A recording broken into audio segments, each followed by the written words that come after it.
बड़ी जानकारी, बीजेपी मुख्यालय पहुंचे त्रिवेंद्र सिंह रावत। इस वक्त की बड़ी जानकारी, बीजेपी मुख्यालय में हो रही है विधानमंडल की बैठक, जहां पर सीएम के नाम का ऐलान बैठक के बाद किया जा सकता है। केंद्रीय पर्यवेक्षक रमन सिंह बैठक में शामिल हुए हैं।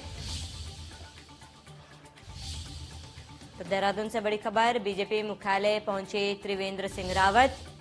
बीजेपी मुख्यालय में हो रही है विधानमंडल की बैठक। इस वक्त की बड़ी जानकारी, केंद्रीय पर्यवेक्षक रमन सिंह बैठक में हुए शामिल। प्रभारी दुष्यंत कुमार भी बैठक में मौजूद। तो इस वक्त की बड़ी और अहम जानकारी से आपको रूबरू करा रहे हैं। विधायक दल की बैठक में सीएम के नाम का ऐलान हो सकता है। तो बीजेपी मुख्यालय पहुंचे त्रिवेंद्र सिंह रावत। इस वक्त की बड़ी जानकारी, बीजेपी मुख्यालय में हो रही है विधानमंडल की बैठक। केंद्रीय पर्यवेक्षक रमन सिंह बैठक में शामिल हुए हैं। प्रभारी दुष्यंत कुमार भी बैठक में मौजूद हैं। तो बता दें, बीजेपी मुख्यालय में विधानमंडल की बैठक शुरू हो चुकी है, जहां पर सीएम के नाम को लेकर चर्चा की जा रही है। थोड़ी देर में ये साफ हो जाएगा कि उत्तराखंड का अगला सीएम कौन होगा। ये बड़ी जानकारी, जहां पर मुख्यालय में विधानमंडल की बैठक हो रही है। केंद्रीय पर्यवेक्षक रमन सिंह बैठक में शामिल हो चुके हैं। कई अन्य विधायक सांसद बैठक में पहुंच रहे हैं। बड़ी और अहम जानकारी से आपको रूबरू करा रहे हैं, जहां पर विधानमंडल की बैठक जारी है।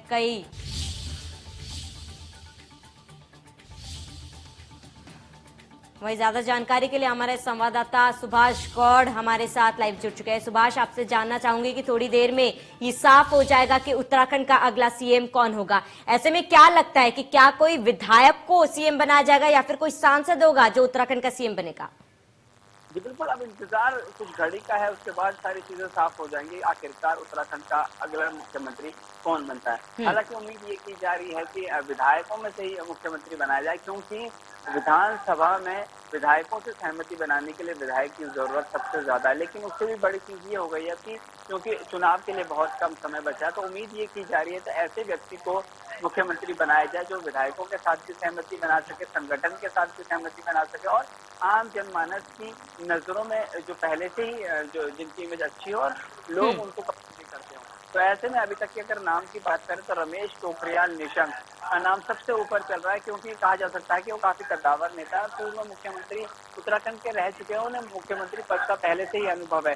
लेकिन बड़ी चीज ये है कि उनके साथ ही संगठन में उनकी अच्छी बातचीत है, उसके साथ ही अच्छा तालमेल वो संगठन के साथ बना सकते हैं, विधायकों के साथ बना सकते हैं और जनता के बीच वो बहुत तेजी से अपनी पकड़ बना सकते हैं। इसलिए कहा जा सकता है कि रमेश पोखरियाल निशंक का नाम इस समय सबसे ऊपर चल रहा है।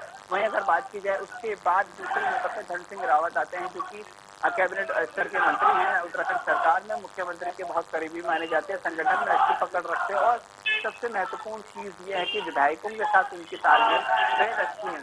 हालांकि इसके अलावा जो अनिल बलूनी है, राज्यसभा सांसद उत्तराखंड से, उनकी इमेज भी बहुत अच्छी बताई जाती है। जो आम जनमानस है उनको सबसे ज्यादा पसंद करते हैं और यही कारण है कि सबसे महत्वपूर्ण उनके नाम पर भी चर्चा की जा सकती है, क्योंकि युवा के लिए वो सबसे पहले नाम पे जाने जाते हैं और सबसे बड़ी चीज युवाओं की दिल की धड़कन भी वो माने जाते हैं। यानी कि ये बड़े नाम हैं जिनके नाम पर सहमति जल्द बनाई जा सकती है, लेकिन उम्मीद है कि जल्द से जल्द वो नाम सबके सामने आ जाए।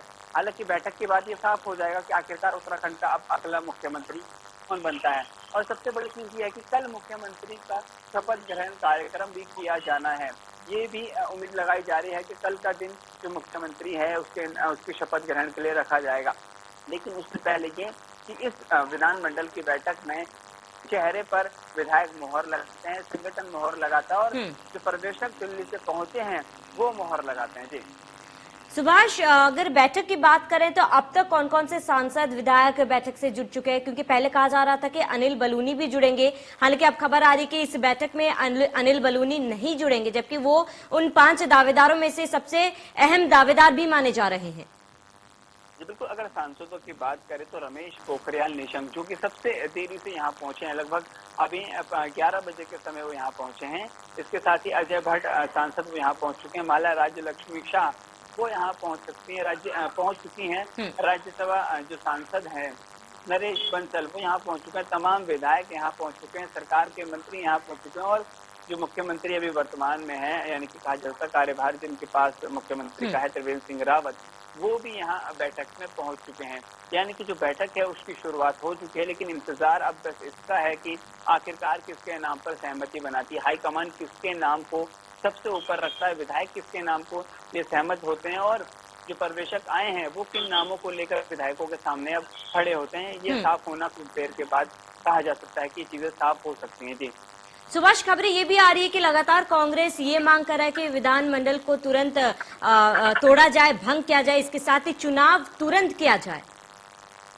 जी बिल्कुल, ये तो कांग्रेस पहले से ही मांग कर रही थी, जैसी इस्तीफे की बात मुख्यमंत्री की आ रही थी। लेकिन अब इंतजार ये भी कहा जा सकता है कि जैसे ही मुख्यमंत्री ने अपना इस्तीफा दिया उसके बाद कांग्रेस के प्रदेश के जो बड़े नेता हैं, चाहे वो पूर्व मुख्यमंत्री हरीश रावत हो, नेता प्रतिपक्ष इंदिरा हृदयेश हो, प्रदेश अध्यक्ष कांग्रेस के प्रीतम सिंह हो, इन सभी ने बयानबाजी तेज कर दी और कहीं न कहीं सरकार पर कई सवाल खड़े करते हुए वो नजर आते हैं। उनका साफ तौर से कहना है, जब बजट सत्र चल रहा था, सरकार अपना बजट वहां पेश कर रही थी, बजट पर चर्चा होनी थी, ऐसे में मुख्यमंत्री को आनन फानन में देहरादून बुलाया गया, पर्यवेक्षक यहाँ पहुंचे गए। इससे साफ होता है कि जो भाजपा है उनको पहले से ही लगता था कि उत्तराखंड में अब भाजपा नहीं आने वाली है, भाजपा ने कोई बेहतर काम नहीं किए हैं, इस वजह से मुख्यमंत्री का वो चेहरा चेंज कर रहे हैं। लेकिन अब जो नया मुख्यमंत्री आता भी है उसके पास ज्यादा समय बचा नहीं है कि वो जनता के बीच में कुछ काम कर सके। तो ऐसे में कांग्रेस जरूर आरोप लगा रही है कि अब जो विधायक हैं उनको इस्तीफा दे देने चाहिए, जो सरकार है उसको भंग कर देना चाहिए और राष्ट्रपति शासन यहाँ लागू कर देना चाहिए। जी सुभाष, आपसे मैं जानना चाहूंगी कि उत्तराखंड में ये जो सियासी हलचल उठक पटक हुई है वो क्यों हुई, कैसे हुई, क्यों त्रिवेंद्र सरकार को उनके 4 साल का भी कार्यकाल पूरा करने नहीं दिया गया? क्योंकि महज 9 दिनों में उनके 4 साल का कार्यकाल पूरा होने ही वाला था, लेकिन ठीक उससे पहले ही उनको इस्तीफा देना पड़ा। बिल्कुल, 18 मार्च को त्रिवेंद्र सरकार को पूरे 4 साल पूरे होने थे और इसको लेकर विशाल कार्यक्रम पहले से ही निर्धारित सरकार द्वारा किए गए थे, चाहे वो जिलों में किए गए हों, राजधानी देहरादून में किए गए हों, और जो ग्रीष्मकालीन राजधानी त्रिवेंद्र सरकार ने बनाई थी गैरसैंण, वहाँ किए जाने थे। लेकिन उससे पहले ही पर्यवेक्षक जो है वो राजधानी देहरादून पहुंचे, उन्होंने मुख्यमंत्री को बदलने की जो नीति है वो तैयार कर दी। लेकिन बड़ी चीज ये है कि आखिरकार मुख्यमंत्री त्रिवेंद्र सिंह रावत को बदला क्यों गया?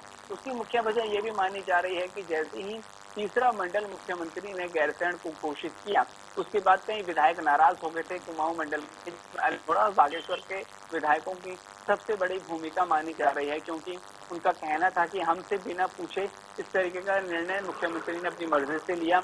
जो उस क्षेत्र के सांसद थे वो भी काफी नाराज चल रहे थे कि हमसे नहीं पूछा गया, ये बिना पूछे ये गैरसैंण को मंडल बना दिया गया, ये बिना पूछे किया गया। ऐसे में हम लोगों से रायशुमारी करनी बहुत जरूरी थी, क्योंकि हम इस क्षेत्र के प्रतिनिधि हैं, यहाँ की जनता ने हमें चुन के भेजा, और इसके चलते वो नाराज होकर दिल्ली हाईकमान के पास पहुंचे। और इससे पहले भी कई बार जो कुमाऊं मंडल के जो विधायक थे वो अपनी मांगों को लेकर दिल्ली पहुंच चुके थे। इससे पहले भी वो मुख्यमंत्री को हटाने की मांग दिल्ली में कर चुके थे। यानी कुल मिला के कहा जा सकता है कि जैसे ही मंडल मुख्यमंत्री ने घोषित किया उसके बाद जो नाराजगी थी वो बहुत अधिक बढ़ गई, और ऐसे में गैरसैंण सत्र छोड़कर विधायक दिल्ली पहुंच गए मुख्यमंत्री की शिकायत लेकर, और हाईकमान से उन्होंने कहा कि यदि मुख्यमंत्री त्रिवेंद्र सिंह रावत रहते हैं तो आगामी 2022 के चुनाव में वो अपनी सीट गंवा सकते हैं, और साथ ही उत्तराखंड का जो बहुमत है वो भी कम हो सकता है और सरकार बनाने में दिक्कतें आ सकती हैं।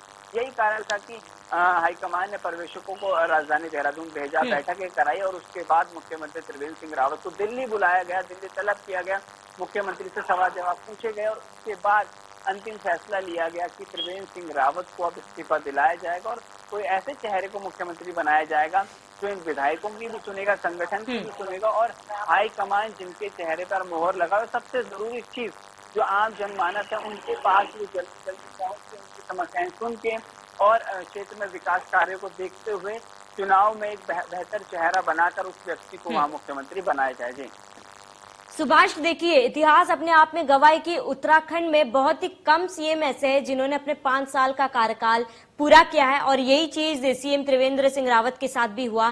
4 साल के कार्यकाल पूरे होने के महज 9 दिन पहले ही उनको इस्तीफा देना पड़ा। ऐसे में अब जिस नाम की घोषणा की जाएगी जो उत्तराखंड के आने वाले समय में सीएम बनेंगे, तो उनको लेकर क्या कुछ चर्चा है? क्योंकि उनके कंधे पर बहुत बड़ी जिम्मेदारी होगी, क्योंकि महज 1 साल के वक्त में चुनाव भी है, ऐसे में उनके कंधे पर काफी बड़ी जिम्मेदारी होगी।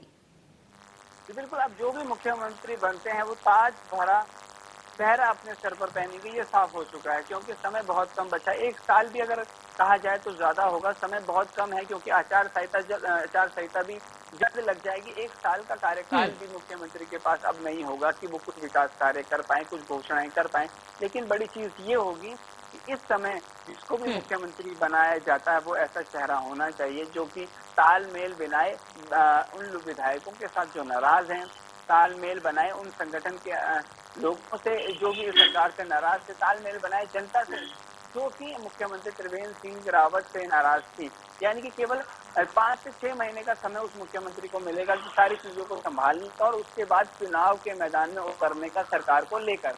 तो ऐसे में कहा जा सकता है कि कुछ ऐसे चेहरे पर दाव जरूर भाजपा खेल सकती है जो पहले से ही इस पद को देख चुका हो, जिसको पहले से ही उत्तराखंड के बारे में जानकारी हो, और उससे बड़ी चीज जो पहले से ही इन सब चीजों से खेला खिलाए हो। यानी कि रमेश पोखरियाल मिशन के नाम पर इस वजह से भी सहमति बन सकती है क्योंकि पूर्व मुख्यमंत्री रहे हैं और उसके साथ ही उन्होंने इस तरीके की सारी चीजों को पहले भी हैंडल किया है। लेकिन बड़ी चीज ये है कि युवा चेहरा भी संगठन चुन सकती है, क्योंकि एक नया चेहरा, फ्रेश चेहरा जिससे अभी तक कोई नाराज नहीं था, जनता जिसे पसंद करती है और संगठन के साथ जिसकी अच्छी तालमेल हो। तो कहा जा सकता है कि अब कुछ देर बाद नाम साफ होने के बाद ये साफ हो जाएगा कि आखिरकार उत्तराखंड का अगला मुख्यमंत्री यानी कि 10वां मुख्यमंत्री उत्तराखंड का कौन बनता है। जी देखिए सुभाष, आपको क्या लगता है, क्योंकि ये जो बीजेपी में उथल पुथल हुई है, पार्टी के बीच में जो मनमुटाव है, आंतरिक कलह है, क्या इसका फायदा आने वाले चुनाव में कांग्रेस या अन्य विपक्षी दलों को मिलेगा, क्योंकि आम आदमी पार्टी भी इस बार चुनाव में कूद चुकी है? जी बिल्कुल, जरूर फायदा जरूर विपक्ष इसमें लेने की कोशिश करेगा और आम आदमी पार्टी जिन्होंने कहा है कि 70 विधानसभाओं पर वो चुनाव लड़ेगी, तो कहा जा सकता है कि इसका फायदा उठाने की कोशिश सभी राजनीतिक दल करेंगे विपक्ष के। लेकिन बड़ी चीज ये है कि आखिरकार जो मैनेजमेंट है वो किस तरीके से भाजपा करती है, क्योंकि संगठन बहुत मजबूत उत्तराखंड में भाजपा का नजर आता है। लेकिन बड़ी चीज ये है कि कांग्रेस भी आप कहीं ना कहीं सुस्त नजर आ रही है, जो अभी तक कोई भी नजर आ रही थी। और ऐसे में देखा जा रहा है कि कांग्रेस के जो बड़े नेता हैं वो भी काफी तेजी से काम करते हुए नजर आ रहे हैं, सरकार को घेरते हुए नजर आ रहे हैं, क्योंकि चुनावी वर्ष है। तो ऐसे में कोशिश की जाएगी कि सरकार को डैमेज करा जाए और अपने को आगे बढ़ाया जाए। यानी कि आम आदमी पार्टी या फिर कहा जा सकता है कांग्रेस को कोशिश वो करेंगे कि किसी न किसी तरह वो अपनी सीटों को आगे बढ़ाए, क्योंकि 2017 के विधानसभा चुनाव में कांग्रेस केवल 11 सीटों पर सिमट के रह गई थी। तो उम्मीद की जा सकती है कि कांग्रेस भी कोशिश करेगी कि सीटें हैं वो बढ़ सके ताकि जो बहुमत है वो उनको मिल सके। जी देखिए सुभाष, कुछ समय पहले हमने जैसे कि देखा था कि कांग्रेस से कई विधायकों ने इस्तीफा देकर बीजेपी ज्वाइन किया था। ऐसे में खबर ये भी आ रही थी कि वही विधायक है, उन्होंने सरकार से ये मांग की थी कि अगर सीएम त्रिवेंद्र सिंह रावत सीएम बनेंगे तो आने वाले समय में वो इस्तीफा दे देंगे। तो कहीं ना कहीं इसका खामियाजा सरकार को भुगतना पड़ता। क्या इसी के लिए इतना बड़ा फैसला लिया गया है? जी, ये मुख्य वजह है, क्योंकि विधायक काफी नाराज थे। उनका साफ तौर से कहना था कि इस्तीफा तो नहीं, लेकिन जो विधानसभा चुनाव हैं उसमें जरूर हार हो सकते हैं और अपनी सीट बचाने में नाकाम भी हो सकते हैं मुख्यमंत्री के चेहरे को लेकर। और यही मैसेज उन्होंने केंद्र में भी दिया कि यदि मुख्यमंत्री त्रिवेंद्र सिंह रावत का चेहरा 2022 के चुनाव में रखा जाता है तो वो अपनी सीट गंवा सकते हैं। और यही कारण था कि केंद्र नेतृत्व ने विधायकों की सुनते हुए, मंत्रियों की सुनते हुए चेहरे को बदला है। लेकिन अब ये देखना होगा कि अगला चेहरा कौन सा आता है जो कि सभी विधायकों को और मंत्रियों को संतुष्ट कर पाता है। सुभाष, फिलहाल विधानमंडल की इस बैठक से क्या कुछ अपडेट निकलकर सामने आ रही है, क्या कुछ बातें निकलकर सामने आ रही है? बिल्कुल, अभी तक विधानमंडल की जो बैठक है वो बीजेपी दफ्तर के अंदर चल रही है। हालांकि 10 बजे का समय रखा गया था विधानमंडल की बैठक का, लेकिन लगभग 11:05 के आसपास से बैठक शुरू की गई है। हालांकि विधायकों से रायशुमारी धीरे धीरे चल रही थी, लेकिन क्योंकि सभी विधायक यहाँ पहुंचे हैं तो लंबा समय लग सकता है। और सबसे बड़ी चीज ये है कि आखिरकार किस नाम पर सहमति बनती है और सामंजस्य ये बनाने की भी कोशिश की जाएगी कि आखिरकार कुमाऊं, गढ़वाल और जातिवाद पे भी समीकरण बनाने की कोशिश की जाएगी, ब्राह्मण और ठाकुर। तो कुल मिलाकर पूरा समीकरण बनाने के बाद ही कोई नाम फाइनल संगठन द्वारा यहाँ किया जाएगा। जी बिल्कुल सुभाष, बने रहिए हमारे साथ।